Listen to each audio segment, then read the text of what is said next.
no heavy industry here, and therefore Heidelberg is one of the few cities in Germany which escaped bombing raids in the Second World War. And that's why you see a pretty intact old architectural substance. You see another man mentioned named Bunsen. And by the way, there you can see his statue around the street. That's Professor Bunsen.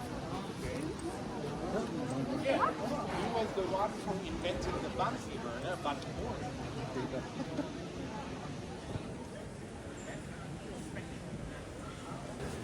The city was founded around 1200, a little bit before. And shortly afterwards, around 1200, a small country came into existence in this area, which was called Kurpfalz, Palatine, Kurpfalz. And Heidelberg became its capital. And therefore, because rulers want to reside in style, a large castle was started to be built. So you will see it in a moment when we're up there. It's really very large for such a small town. And that was built because this was the capital of the country. And you may wonder, and you may ask, okay, it's a small country, but we're in Germany here. But the thing is, that's very important to understand Germany, your history. There was no country of Germany, no unified country before 1871. Only a politician named Bismarck, Otto von Bismarck. He managed to unify the about 300 small countries of duchies which existed on German-speaking soil. Okay, and then it became one country. 1871. Before that, there were, as I said, about 300 countries on German-speaking soil. And this one, which was maybe 60 miles in diameter, very small, is called Kurpfalz. In English, it's Palatine. Okay. Yeah, and to the south there was another small country, Baden and so on. And because of these letters, we know, because of them, most detailed about the life.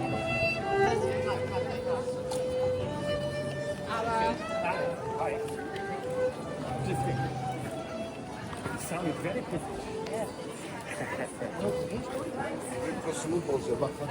Okay. By the way, this is the main street of the pedestrian. The castle was heavily destroyed. The city was completely burnt down.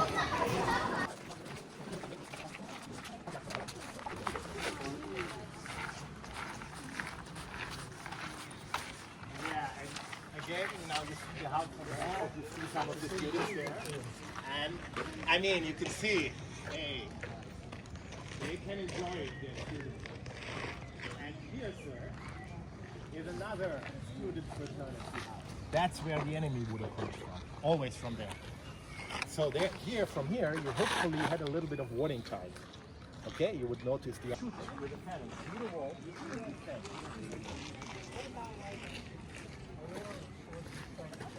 French blew it apart. You see this huge opening here with a lot of gunpowder. And if you turn around, oh, so this is where they blew it up. Yeah, for instance here, this hole, it was closed, okay? And the floors are lost. They were made out of wood and burned down.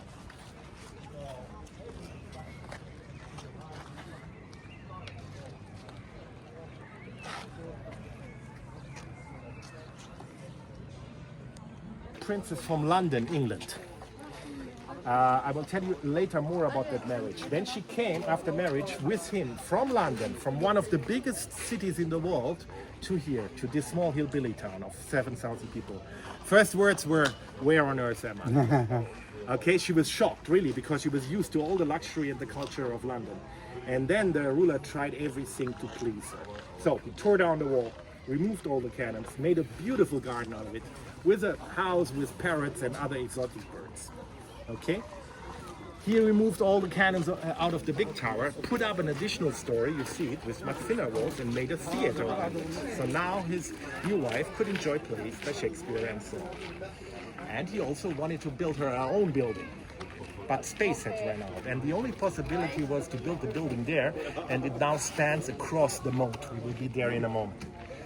Nice, the princess now had her own palace, but from a military standpoint, a fatal mistake.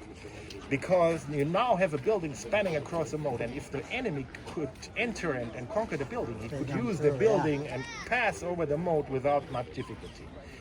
And in the end, 70 years later, it made it much easier for the French to conquer the city and the castle especially. So, I smell it here. It's stronger. yeah.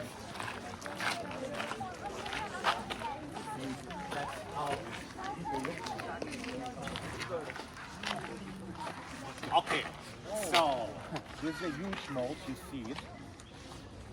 That's where the small creek is running along. So this thing was never really filled with water, but it was not necessary. You see the huge dimensions, and it would have been a huge obstacle for any enemy. Imagine if you have to climb down and up under fire. Very, very difficult. Wouldn't happen. The castle is owned by the state. We have right, and our river here, which is called Neckar, ends and flows into the Rhine shortly after this big power plant. You see the coal power plant there, which already belongs to Mannheim. So Mannheim is not so far away.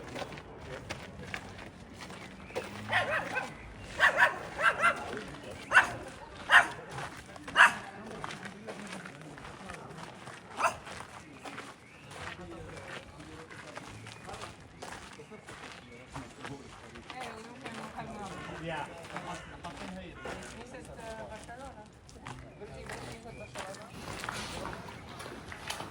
Okay, so now we're on a stone bridge which spans across the moat here. But this bridge was built only after the French destruction. And before there were wooden bridges which could be retracted by two huge chains, you know? So in case of danger, the bridge could be retracted and then the enemy had to surmount the moat. And you see the castle is protected by two huge knights and two lions. So that's very menacing. A lot of force there, a lot of power there. In the middle there's something missing. And you see that there was a coat of arms there made out of massive pure silver, but that of course was taken away as a prize of war by the French, and they melted it down. Because that's the ultimate victory. If you melt down the coat of arms of the enemy, and really make a victory. Okay, and then 4 more doors had to be passed. The first 2 are missing now, but you still see the hinges and you get an impression. They were pretty massive oak wood doors here. Number 1, number 2, then number 3, a little bit menacing from above. And this was closed all the time. Also in peaceful times, it was closed, okay? So if you wanted to gain admission, you use this massive ring, knocked on a door, and your face was checked here. And if there was no big things involved, like a horse cart, only the small door would open. And man by man, you had to enter for safety reasons. And you see here, there's a nasty split, this massive ring. And when you have something like this, immediately legends evolve. So legend has it that anybody who manages to bite through this ring would be the new owner of the castle and the new ruler of the country. And therefore, a one-toothed witch, she tried to do it. And almost managed to get through, but at the very last moment her only tooth broke. And so our country was spared the fate of being ruled by a witch. Okay, everything okay?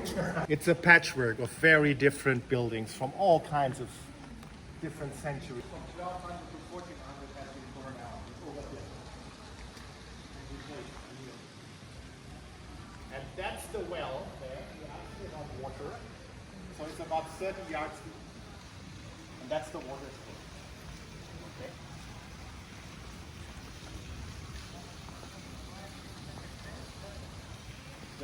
The oldest stuff by far here are these pillars here. These are granite pillars. They come from a Roman temple which got dismantled around 1500. And they brought the pillars here and integrated them here. So the pillars are 2,000 years old, but only the pillars. The rest is much younger. The oldest building which remains is this one, and that's from 1400. And there is a sad story to be told about this, but also a little bit heartwarming.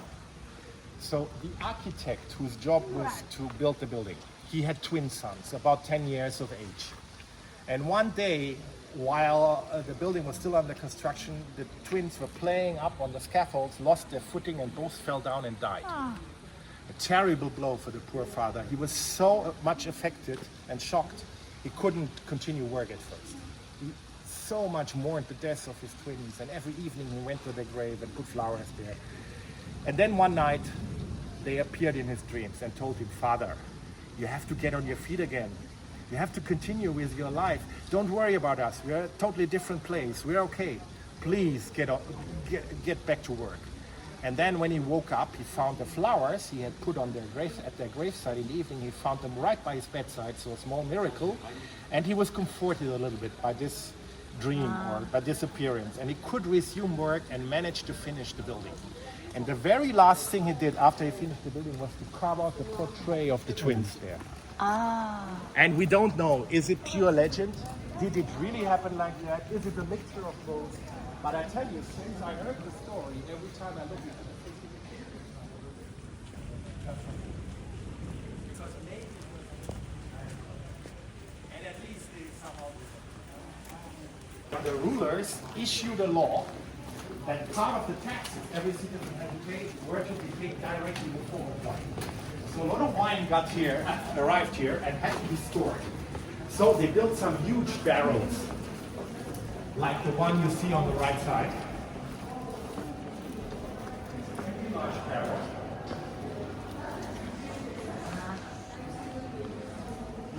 The ruler tore down the former big barrel and built a new one, which was a little bit larger, a little bit bigger. So he could say, "Mine's the biggest." Okay?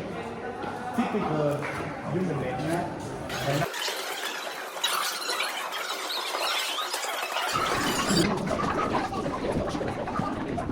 firstly, we have a saying in Germany: if the clock points at 5 to 12, you're in serious trouble.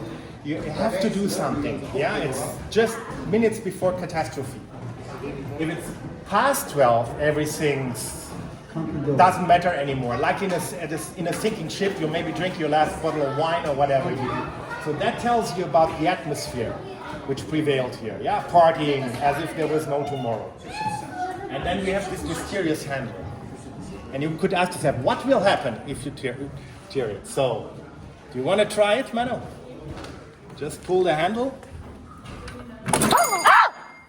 Oh my god! So this is entertainment 1700 style. There was no TV, no internet. So you could shock the ladies, get the foxtail in their hand. And anyhow, everybody was all the time drunk a little bit. Yeah, wine and wine. So, And while the ladies were scared, they wouldn't leave your side. right. So it's very primitive, but it's working. After 300 years, no computer would work after 300 years.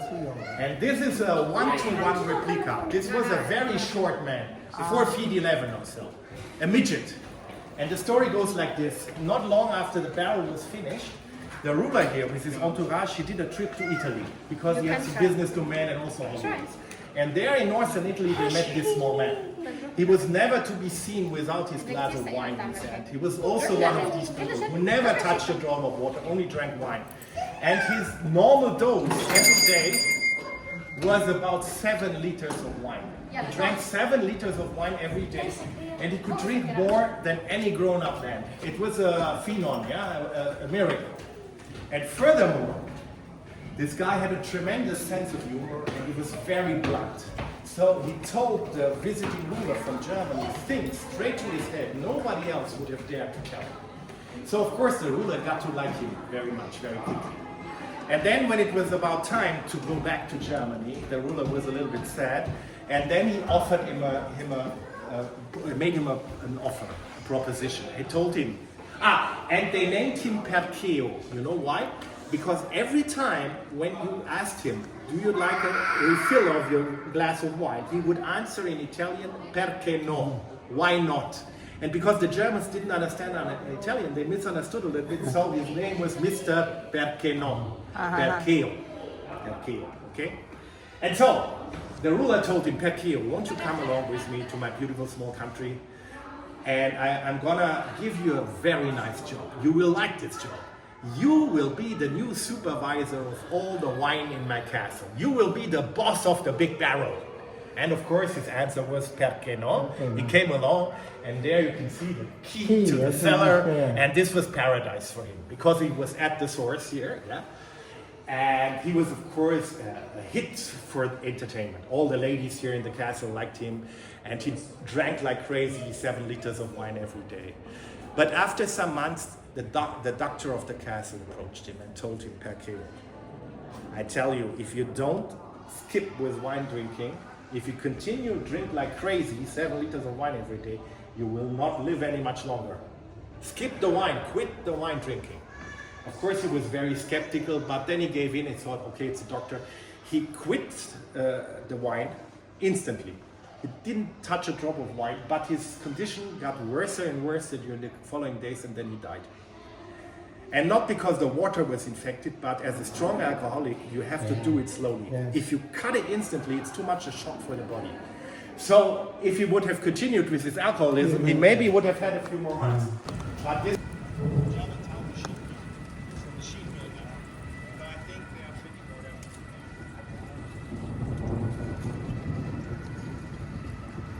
But you know what? Let's say 150 years ago, there would be many Christians who were also really prayer and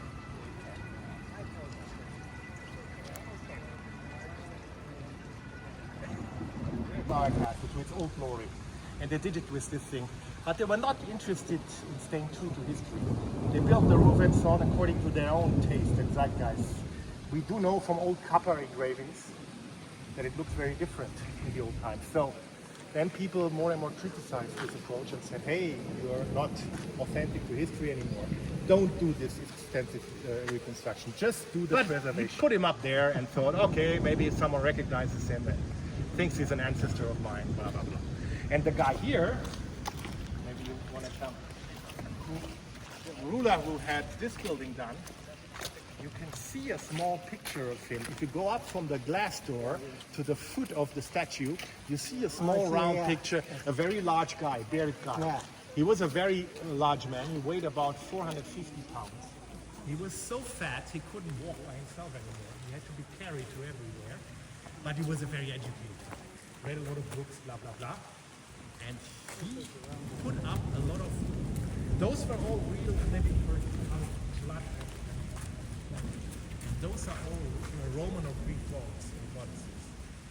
And every educated onlooker understood that each of these gods represented a certain trait of character, mostly positive.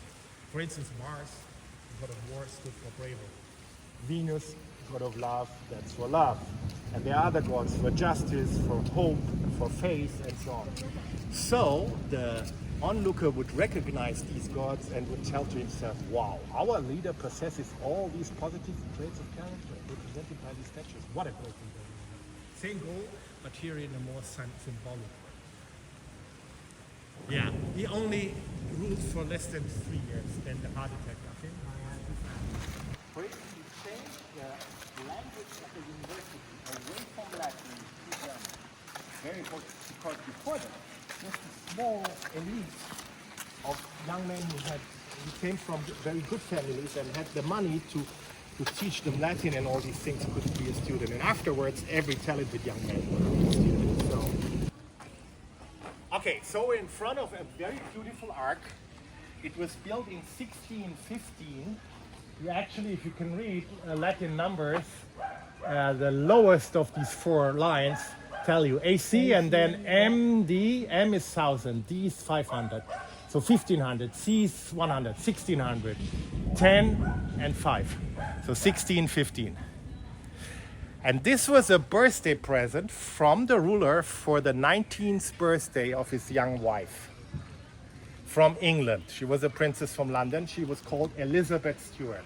By the way, the granddaughter of Maria Stuart. Okay? But I'm going to tell you the whole story because it's a very interesting story. Very beautiful on one side and very dramatic and tragic on the other side. So, in 1612, here, a ruler died.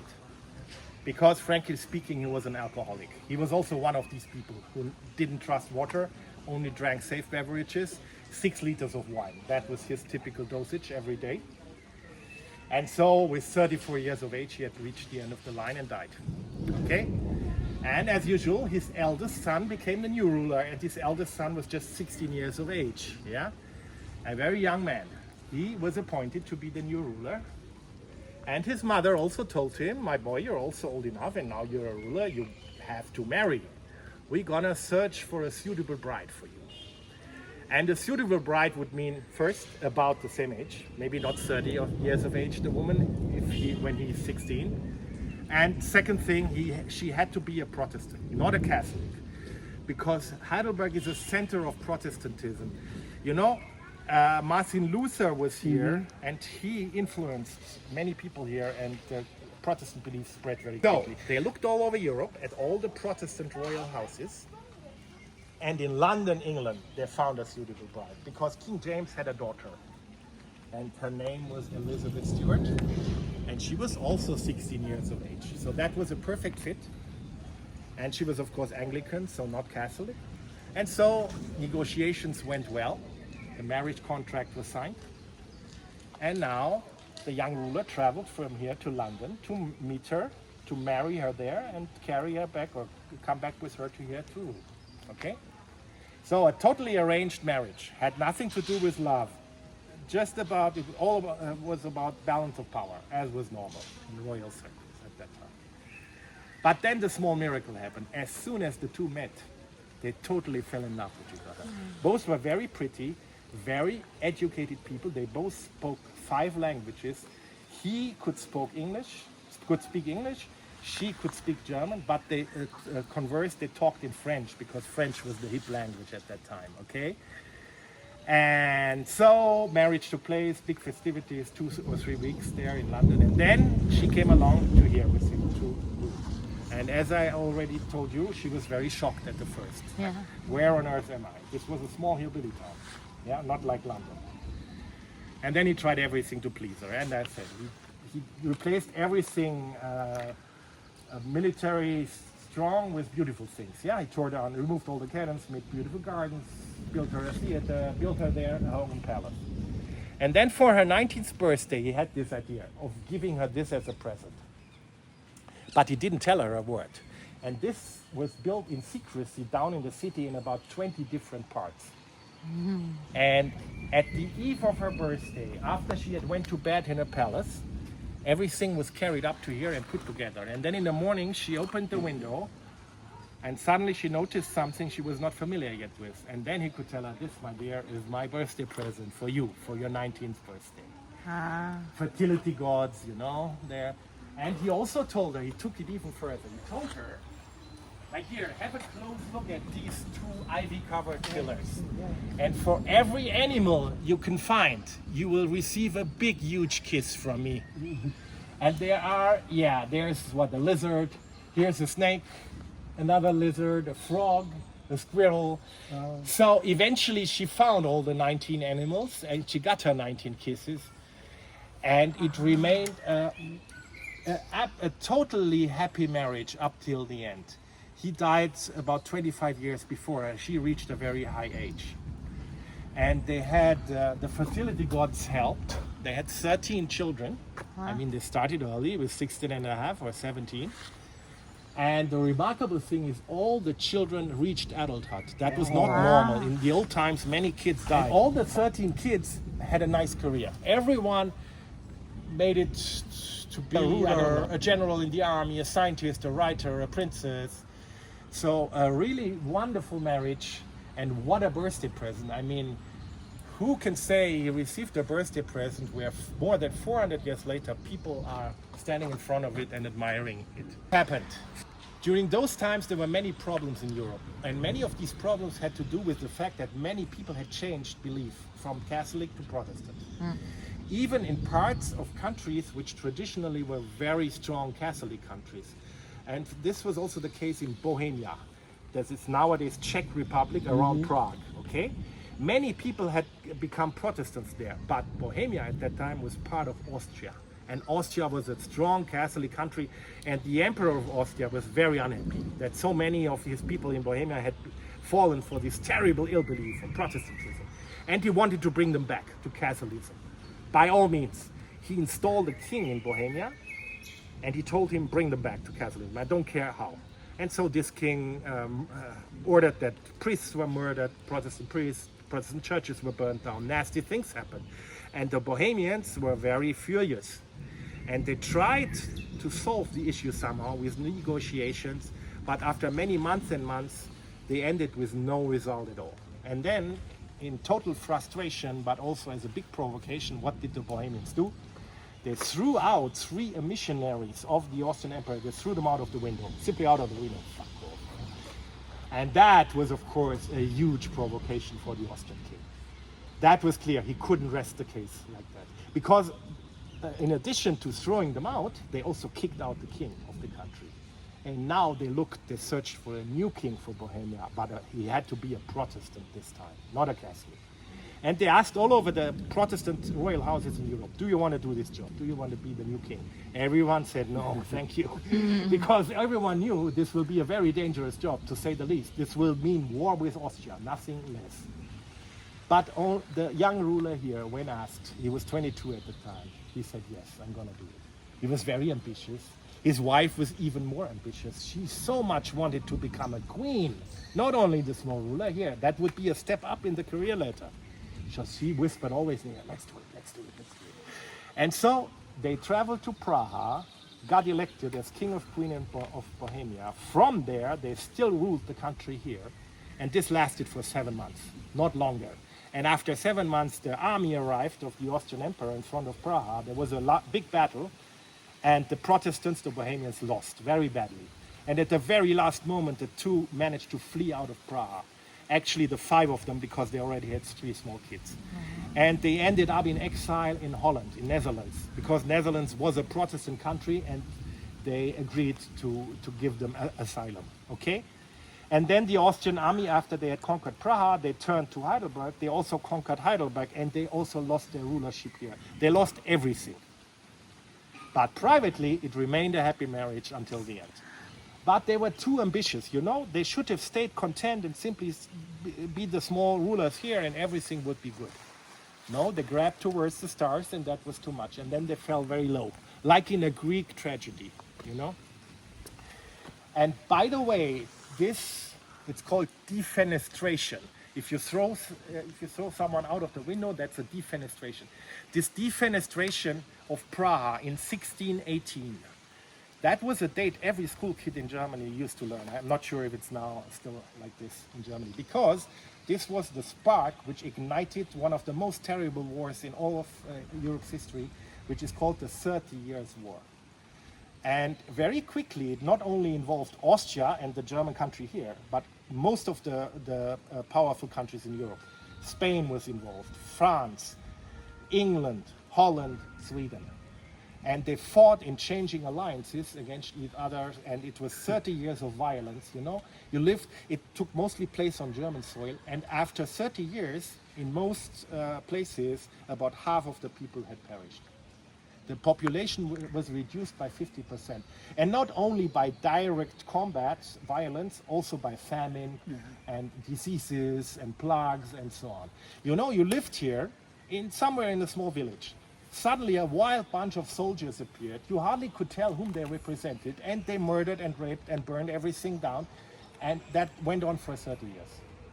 This is a big trauma, especially for Germans in the century by a small So that was up there, wasn't it? Yeah. It fits there, actually. Yeah. And you can see about 15 feet thick walls. Still, if you use enough gunpowder, you can do it. But very professionally. The French knew exactly what they were doing. And this view here, about this view, I now want to give you a citation by Mark Twain. You're a wonderful writer, yeah? Huckleberry Finn, Tom Sawyer, and so on. And he also visited Heidelberg in 1872. He arrived here, and he stayed for almost 4 months because he liked it here. And he said, it's only the French who are able to destroy something in such a beautiful way. So the French remain aesthetics, even in total destruction. A very witty, ironic comment, but straight to the point here. Hatred escalated more and more and more, okay, and ended in 2 world wars. The ruler had fled a day before the French arrived. He was a coward, he fled to another city. And at some point later he returned, okay, and the people, the few survivors, of course, put their whole energy into the city. The castle had to wait. First the city, first a new roof over your head. You had to continue with your life, okay? And it took them several years. But after a few years, they had made nice progress in the city, and then they wanted to start to rebuild the castle.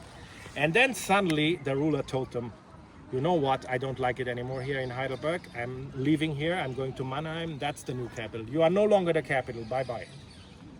And then the people thought, why rebuild this thing when it's no longer needed? Our ruler is away, we are no longer the capital. And then they decided, no, we don't do this huge effort and rebuild it for what? This ruler who married the English princess, he wanted to do the most beautiful garden in the whole world here. He wanted to create the 8th world wonder here. And I mean, all the work with leveling the slope was already done. Many thousands of tons of soil had been moved. But then this Praha adventure got into waste. They left for Praha to become the new king and queen there, and he could not finish all the details, all the fountains and what he had envisioned, you know. So it remains a very simple garden, but still a nice garden.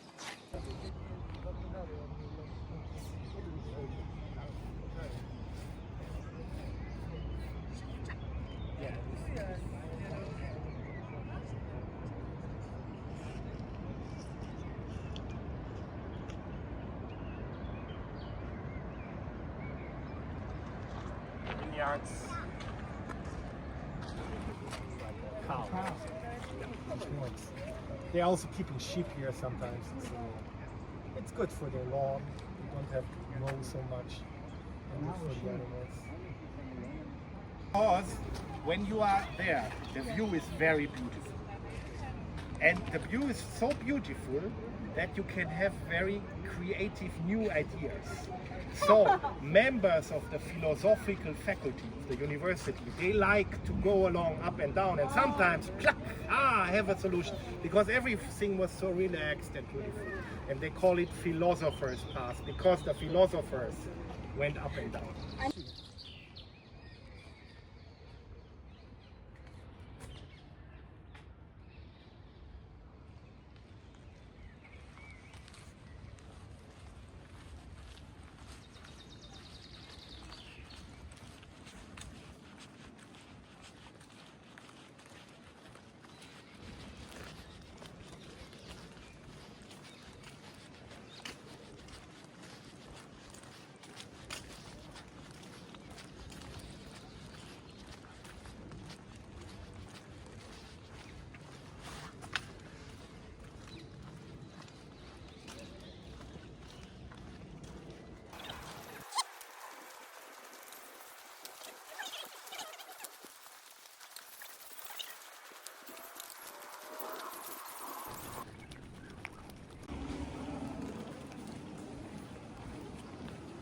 Square. I mean, nowadays it's, I think, just on Saturday mornings when it's still used as a market. Otherwise, it's used to be able to sit down and enjoy life. You can have your coffee or your beer. It's nice.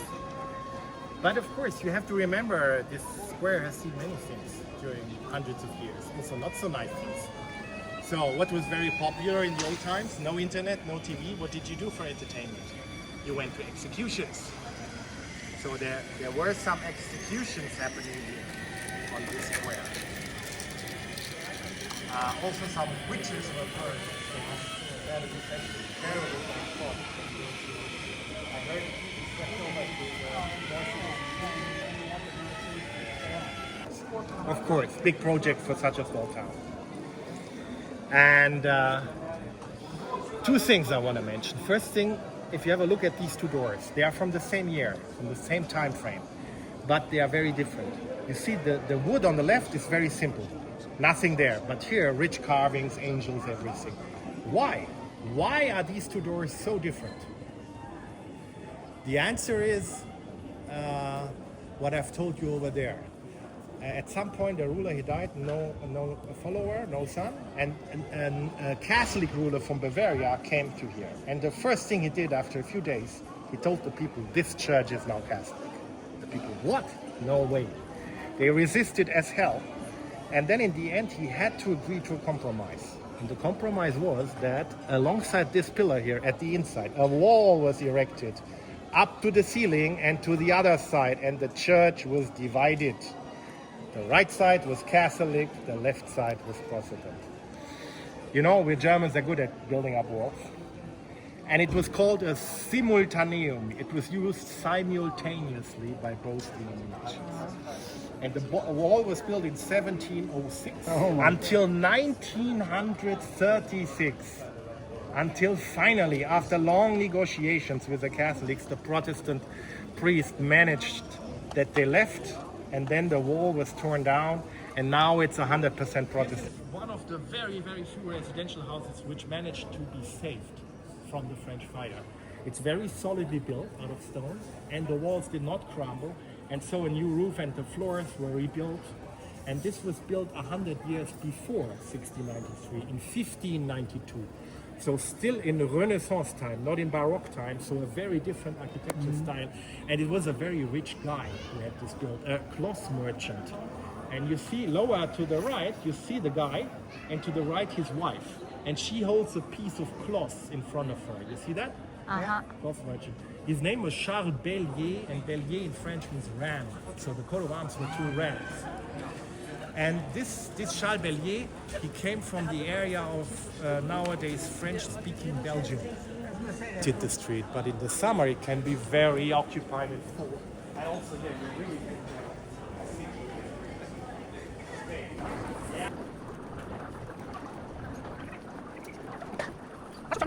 our so-called Old Bridge. Everyone calls it Old Bridge, but its official name, it's called Karl Theodor Bridge. It's named after the ruler, you see a statue there, who ordered its construction in 1784. Okay? But it's not the first bridge on this very spot. It's already bridge number 9. There were 8 bridges before. First already mentioned in 1280. But all these 8 bridges were wooden bridges. And a wooden bridge could not withstand a severe flooding, high flooding. So during the course of the centuries, eventually each of these 8 bridges was destroyed by a bad flood. And after this had happened again in 1784, the ruler said, enough is enough. The next bridge is going to be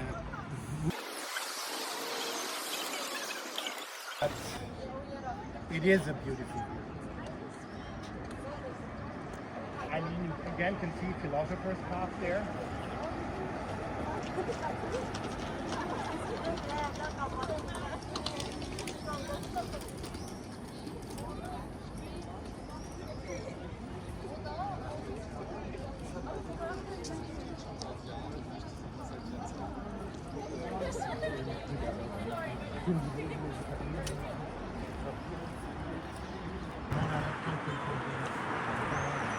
No UNESCO World Heritage membership for Heidelberg because of these and some others in the old class.